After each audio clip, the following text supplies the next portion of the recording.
Représentation graphique d'une inéquation du second degré à deux variables. Donc, du second degré, ma variable indépendante, mon x est un exposant 2. Donc, on va remplacer l'inégalité par un égal. Donc, on voit qu'on a l'équation d'une parabole sous sa forme générale. On pourrait se faire une table de valeurs, mais étant donné que c'est une parabole, on a des points importants sur la parabole. On aurait le sommet, les zéros, et si on voulait un petit peu plus de précision, on aurait l'ordonnée à l'origine à calculer. Fait que le sommet de la parabole, c'est le HK sous la forme canonique. Pour trouver le sommet, ben, le paramètre h, quand on a une forme générale, on fait moins b divisé par 2a.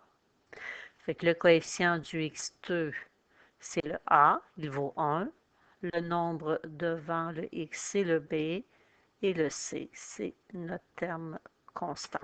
Fait que notre sommet serait donné par moins 2 sur 2 fois la valeur de a, qui est 2. Moins 2 donne 2, 2 fois 1 donne 2.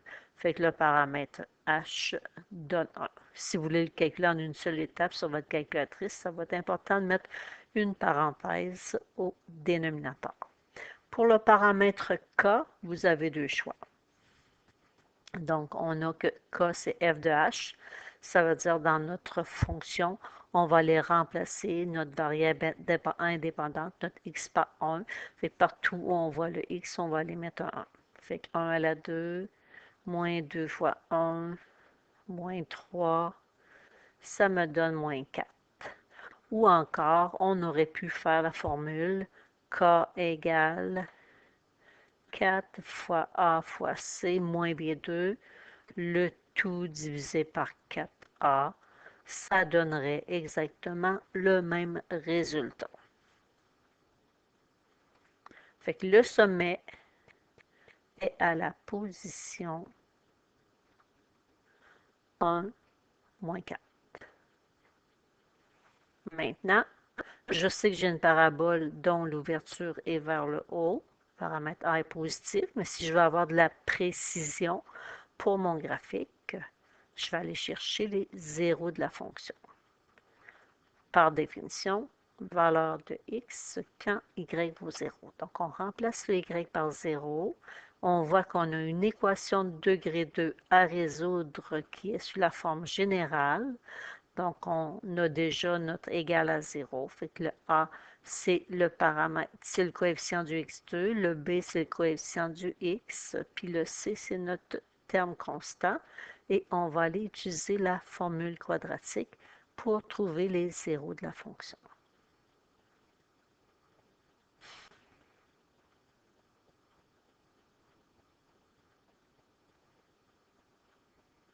Donc, on remplace le b par moins 2. Donc, on va avoir moins 2, plus moins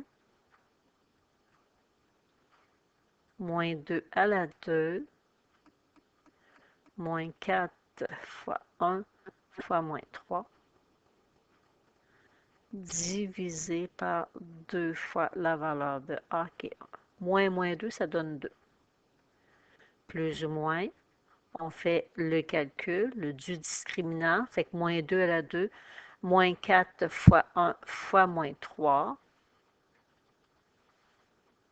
qui donne 16 sur 2. Fait que notre discriminant est positif, on a deux solutions. On a 2 plus racine carrée de 16 sur 2. Fait que 2 plus 4, ça fait 6. Divisé par 2, ça donne 3.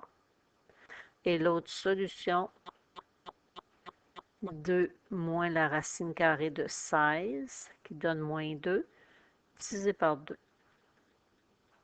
qui donne moins 1. Fait qu'on a 2 points sur l'axe des x. 2 points de rencontre de la parabole avec l'axe des x. Donc, 2 0 pour notre fonction. Si on voulait avoir un petit peu plus de précision, on pourrait aller chercher l'ordonnée à l'origine.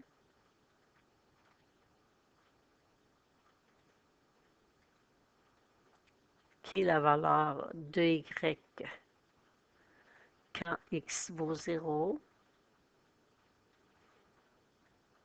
Je vais aller remplacer dans ma règle. Donc, x2 moins 2x moins 3.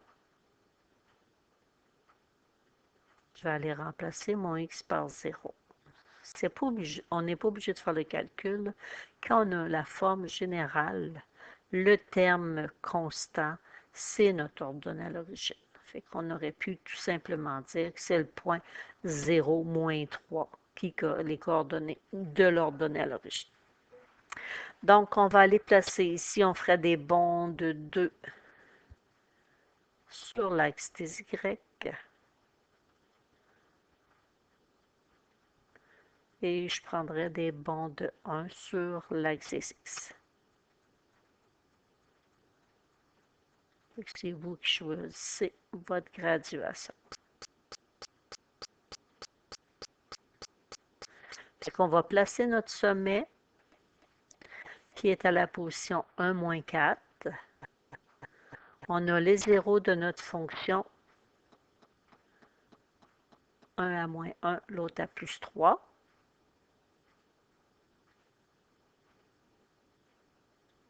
Donc, avec ça, c'est suffisant de tracer une parabole. Mais si on voulait avoir un petit peu plus de précision, l'ordonnée à l'origine est à moins 3.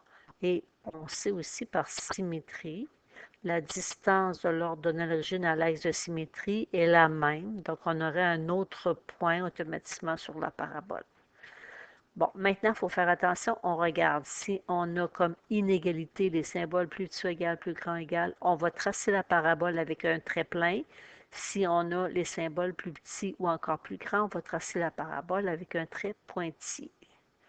Donc, nous, on a y plus grand que x2 moins 2x moins 3. Donc, on va faire une parabole pointillée. Donc, la parabole va séparer le plan cartésien en deux parties.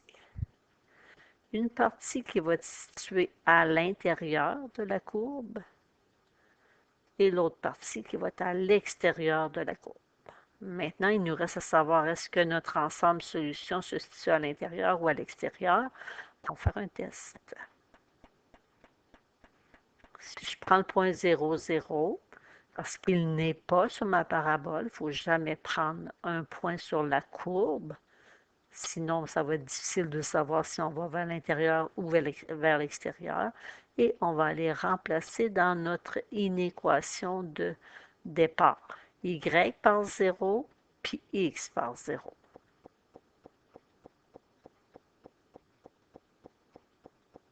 Est-ce que 0 est plus grand que moins 3? Oui. Donc, mon point qui est à l'intérieur de la parabole me dit oui, je suis une solution. Donc, vous pouvez essayer d'autres points à l'intérieur. Ça va aussi vous donner oui, parce que ce sont des couples solutions. Fait que vous allez venir assurer l'intérieur pour dire que dans cette région, nous retrouvons aussi d'autres couples solutions pour notre inéquation.